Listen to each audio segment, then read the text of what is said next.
이 시각 여의도는 굉장히 비가 많이 오고 있습니다. 천둥, 번개까지 동반하는데 여러분들 나가실 때 빗길 조심하시기 바랍니다. 네. 속보 한 가지 전해드릴게요. 200억 원대 사기성 기업 어음 CP를 발행한 혐의로 기소된 LIG 그룹의 구자원 회장에게 징역형이 선고됐습니다. 3년형 징역형이고요. 법정 구속됐습니다. LIG 이 부회장 구본상은 이 징역 3년을, 구본엽 전 LIG 건설 부사장에 대해서는 무죄를 선고했습니다. 자, 이제 저희가 시장 이야기로 본격적으로 들어가 봐야겠죠. 마켓뷰 시작하도록 하겠습니다. 지금 요즘 시장을 살펴보면 수급이라든지 지표, 경제 지표까지 상당히 좋습니다. 하지만 반면에 FOMC 불안감 여전히 남아있는 상황이죠. 수급과 지표에 무게를 싣게 될 것인지 아니면 FOMC 결과에 무게를 싣게 될 것인지 저희가 추석 전에 어떤 준비를 해야 될지 저희가 오늘은 이분과 이야기 나눠보도록 하겠습니다. 우리투자증권 강현철 팀장 모셨습니다. 안녕하세요. 네, 안녕하십니까. 자, 먼저 이 코스피 지수를 앞두고 코스피 2000포인트를 앞두고 계속해서 보합권에서 등락거리고 있잖아요. 네. 추석을 앞두고 저희가 이 시장에 대한 진단을 들어보도록 하겠습니다. 자, 지금 앞서 말씀드렸던 것처럼 지표는 좋고 그리고 FOMC 불안감 있는 상황에서 저희가 어떤 판단을 내리는 게 가장 좀 현명할까요?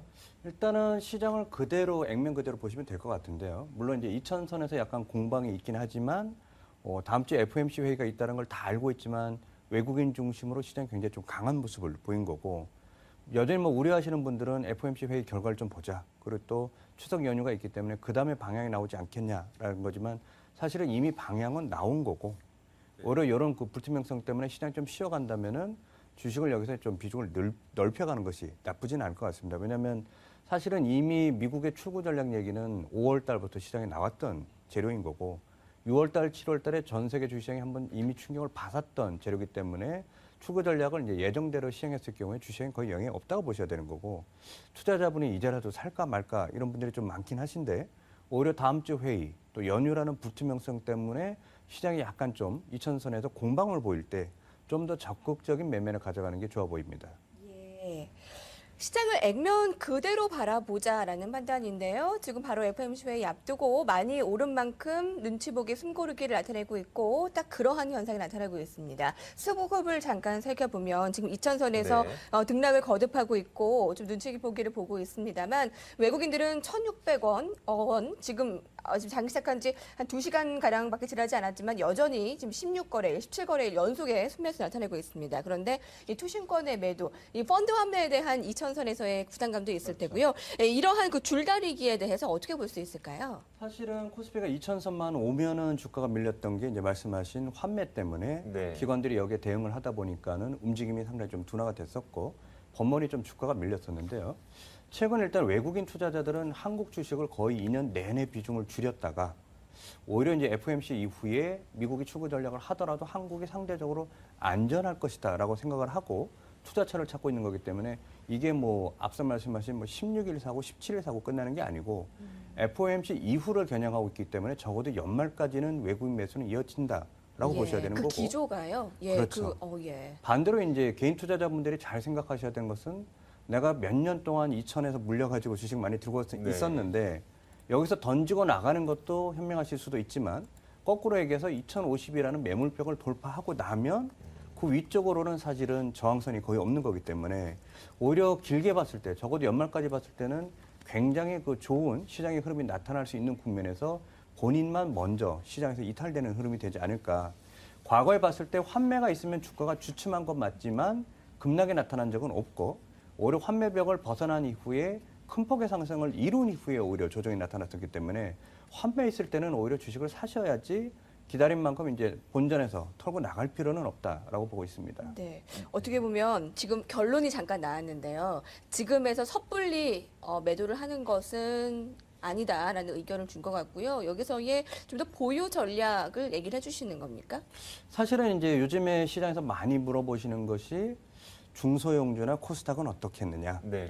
아무래도 좀 대형주 너무 많이 올랐고 좀 시장이 쉴 것 같으니까는 틈새나 아니면 상대적으로 못 오른 그 주식에 대해서 고민들을 많이 하시는데 개인적으로는 보통 뭐라고 말씀을 드리냐면 사실은 코스피도 지금 2050을 확실히 뚫을지 안 뚫을지를 모르는 상태에서 네.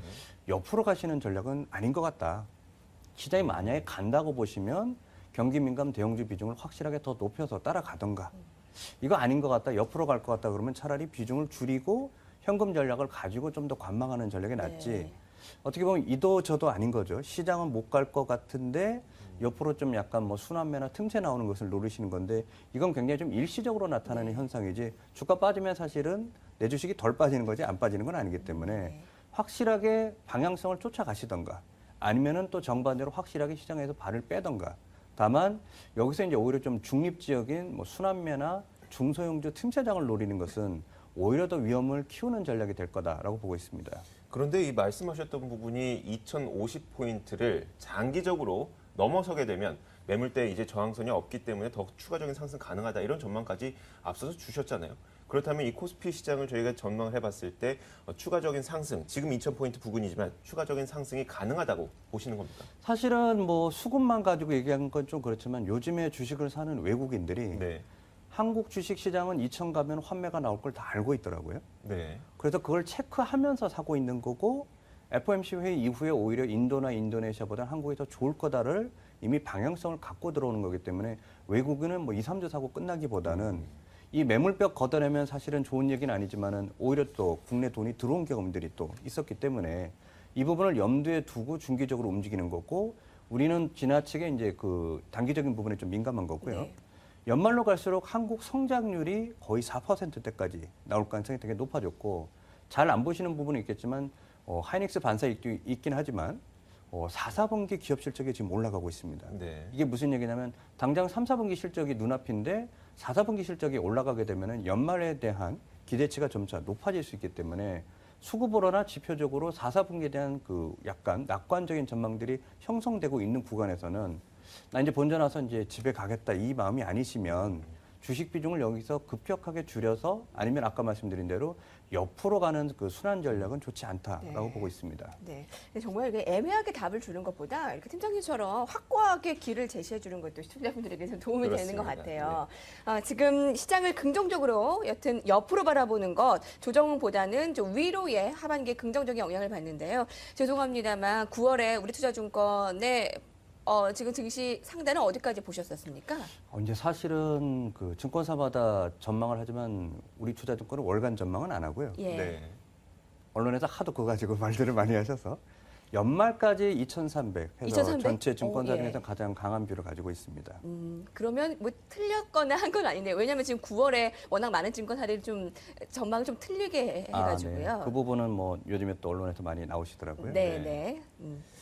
자, 지금까지 저희가 증시에 대한 전망을 살펴봤는데 이 경기 회복 모멘텀이 이어질 수 있을지 그걸로 확인해야 저희가 증시가 계속적인 상승도 이어질 수 있을지도 확인할 수가 있을 것 같습니다. 자, 지금 뭐 계속해서 경기 회복 모멘텀 이어지고 있는데 앞으로 남은 어떤 지표들이 무엇이 있고 그 지표들 앞으로 어떤 모습을 보이게 될지 한번 점검해 주시겠어요?